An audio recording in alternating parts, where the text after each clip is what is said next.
Good morning. How are you today?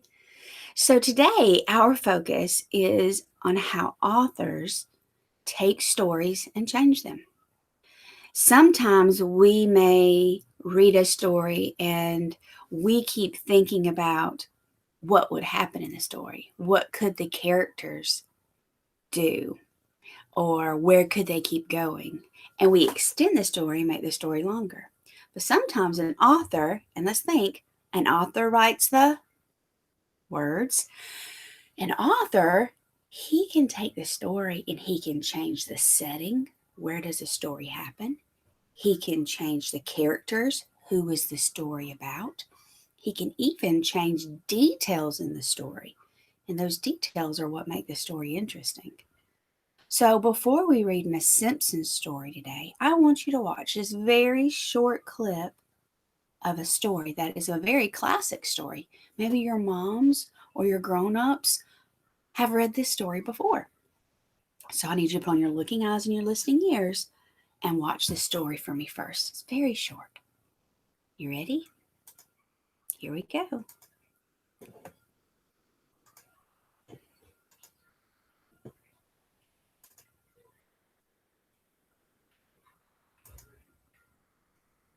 We're going to make the screen bigger.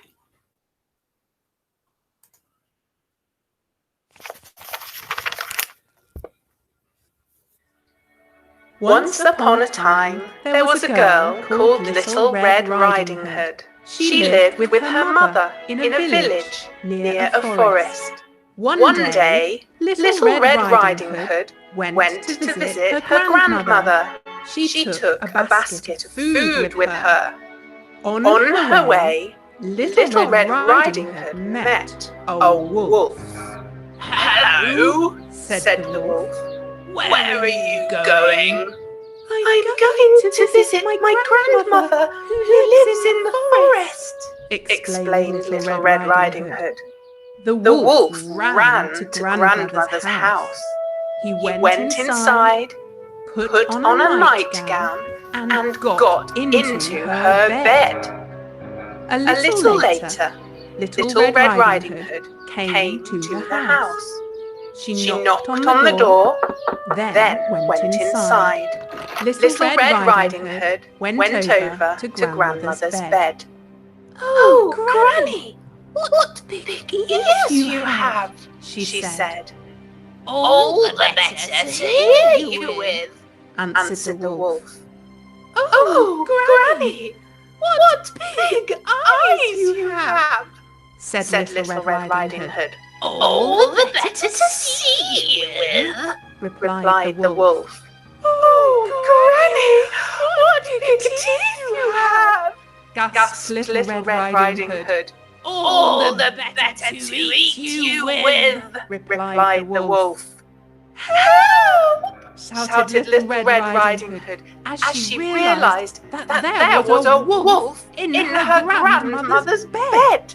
She ran out of the house. A woodcutter was nearby. He heard Little Red Riding Hood scream and ran to the house. The woodcutter hit the wolf over the head. The wolf ran away, and Little Red Riding Hood never saw him again.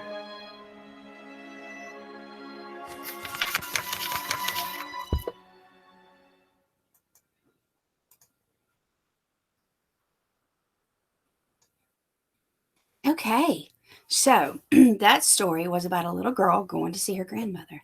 Well, the story that I have for you today is very similar, but there's been some things that have changed. Let's read my story and see if we can figure out what is different. And I think you're going to like this one. This is one of my favorites.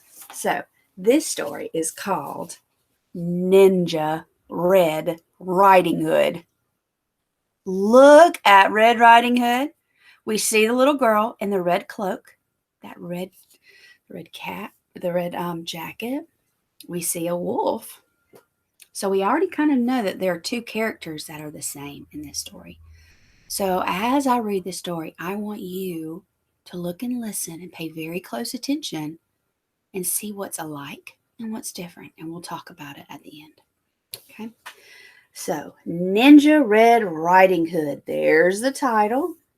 This is just the picture. Down here at the bottom, it's written by Rosen Schwartz and illustrated by Dan Santat. So here we go. Are you ready? I'm excited already. Look at the back. Look at the back of this book. Look at that. You can tell she looks like she's fixing to sling him, don't you think? And it says, Little Red and her grandma may seem like easy targets, but this wolf is in for a surprise. So that's pretty cool that the author let us know that this book is going to be a little different than what we just watched. Ninja Red Riding Hood. There's the front cover. There's the title page. Once upon a time, in a ninja-filled time, a wolf couldn't catch any prey. He kept getting licked by the dinner he picked and was growing more ticked by the day. Do you hear some things that I hear? Do you hear rhyming words? I feel like this book may have a lot of them. I'm going to zoom in so you can see. Look at him. He does not look like a happy wolf at all, does he? Look right there. He's trying to get that rabbit, but that rabbit's showing him, you're not eating me for dinner.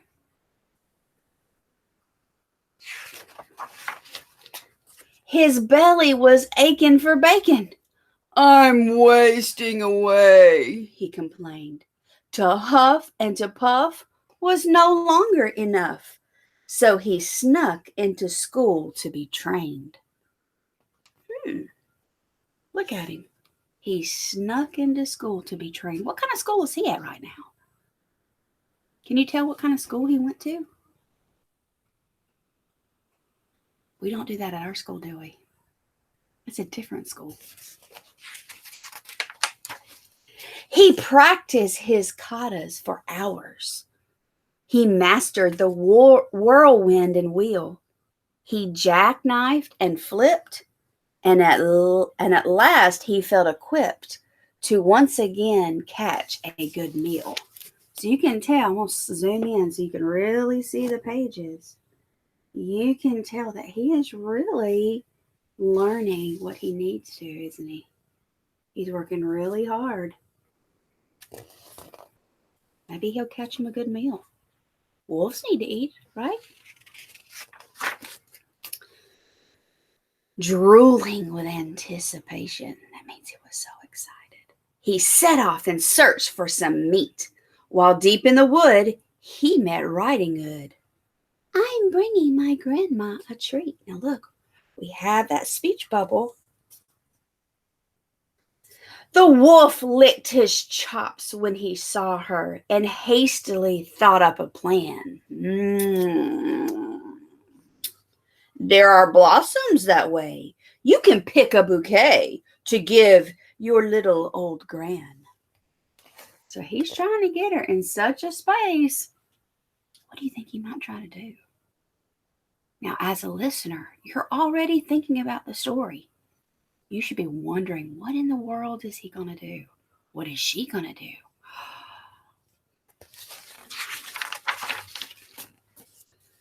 Then the wolf took a shortcut to Grandma's, where he thought he'd find her in bed.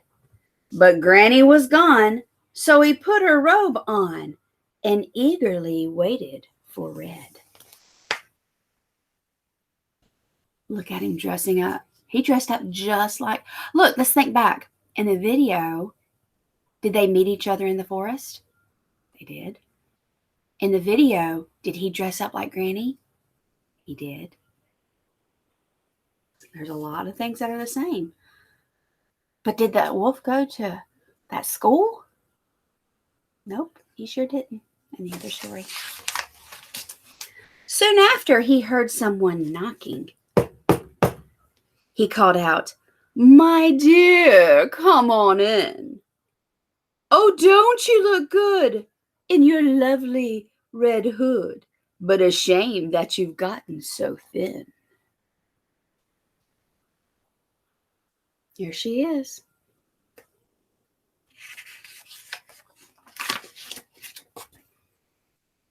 Little Red took a look at her granny and said, "What on earth did you do? I could swear that your eyes have completely changed in size. Hey, Gran, are you sure that it's you?" "Of course it is me, my sweetest darling. The better to see you, my dear." "And your ears are so long. Something seems really wrong." "Oh, my girl, all the better to hear." Now you can look and see they have the speech bubbles. The author created the speech bubbles, so when we read it, we know that's the person talking. "And those biceps, oh my gosh, they look massive. And your triceps and delts are immense. The better for..." Oh, I just messed that up, didn't I? That's okay. I'm going to go back and fix it. "The better for hugging," her grandma said, shrugging. "Dear Red, that's just plain common sense." "And those teeth, they look so much sharper." "Why, yes, all the better to chew." So now look at what they're doing. She's noticing some things about him or about her grandma that her grandma shouldn't have, that she didn't have. And now when I think about the other story, that wolf didn't have those things.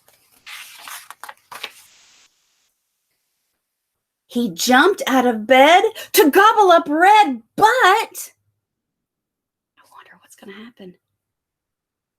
In the other story, they talked about his eyes and they talked about his teeth. Oh, look! She'd gone to ninja school too. She was prepared. That's like martial arts. So she went to the same school he did.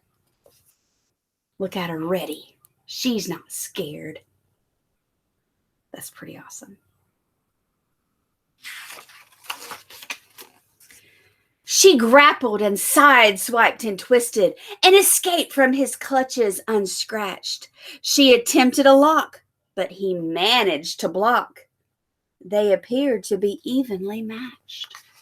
So whatever he tried, she blocked. And whatever he tried, she blocked. So they both blocked each other. That's what that means.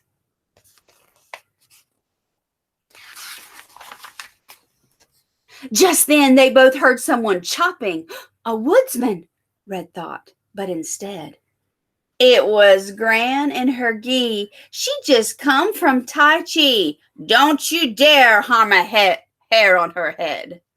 Look, Granny, does not look happy. She doesn't look like a typical granny that we think about, does she? She was doing her own thing, wasn't she? And she says, don't you dare harm a hair on her head.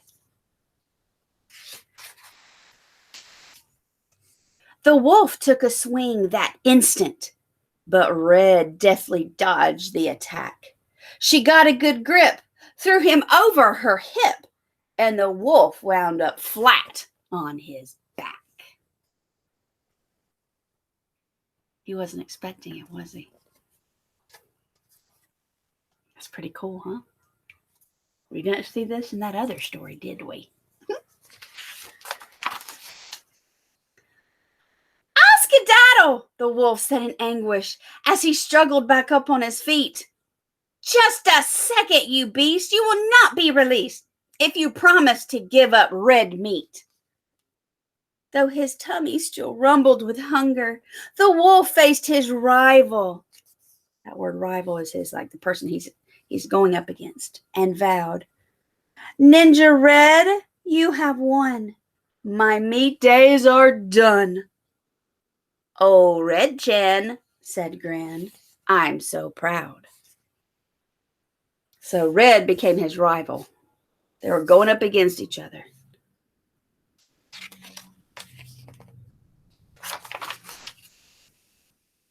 Then Red and the wolf bowed politely.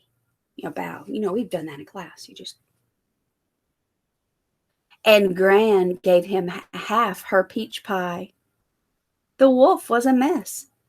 He'd had way too much stress. I guess I'll give yoga a try. He's kind of changed, hasn't he? First he wanted to eat Red, and then she showed him who was boss.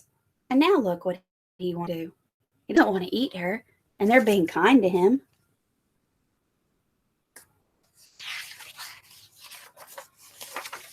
Oh, and then he wanted to do yoga. Remember, we've done yoga in class before.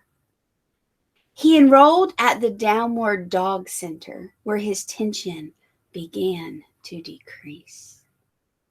He studied with yogis and said no meat hoagies, and felt at last truly at peace. He's just sitting there, being quiet. Yoga's a really good way to think. And there he is, look. He's walking away.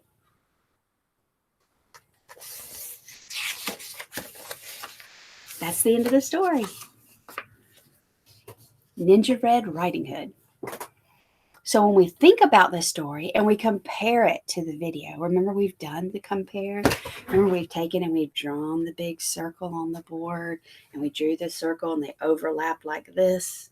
And we took and we wrote inside which was how they were different and then how they were like in the middle. Did they have a granny in the story, in the other story? Yeah. They had a Little Red Riding Hood. Both books had a wolf and both books had a woodsman, didn't they? Both books. They were the same in that way. But the author decided to take and change the details of the story. The video that we watched didn't have anything to do about martial arts. It didn't have kung fu fighting and yoga. It didn't have any of those things. But it made it a cool story instead, didn't it? We can do the same things with our story. When we go back to school, we may read a story and then we may take and draw a picture of the same thing, but we may make it different. That's a cool thing. Authors can do many things. They have to be very careful sometimes. And that's something that we'll learn about when we get older, about making sure that they make good choices with everything they do when they're writing about someone else's work or imitating someone else's work. But it's important that we can understand that we can do all kinds of things in writing. So maybe if your grown-up reads you a story this week, maybe you and your grown-up can think about something that we could change. Maybe something that you could change in the story.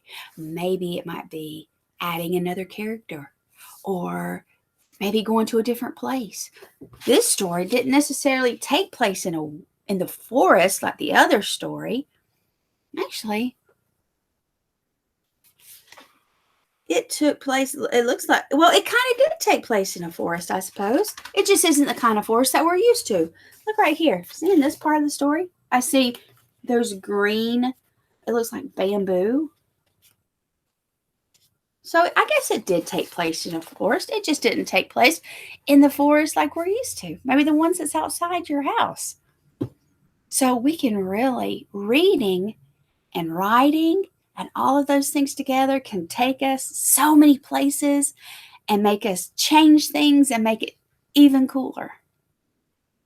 So today, while you're maybe pretending to play outside or you read a book, how could you create a story around what you're doing or extend and make the story that you just read different?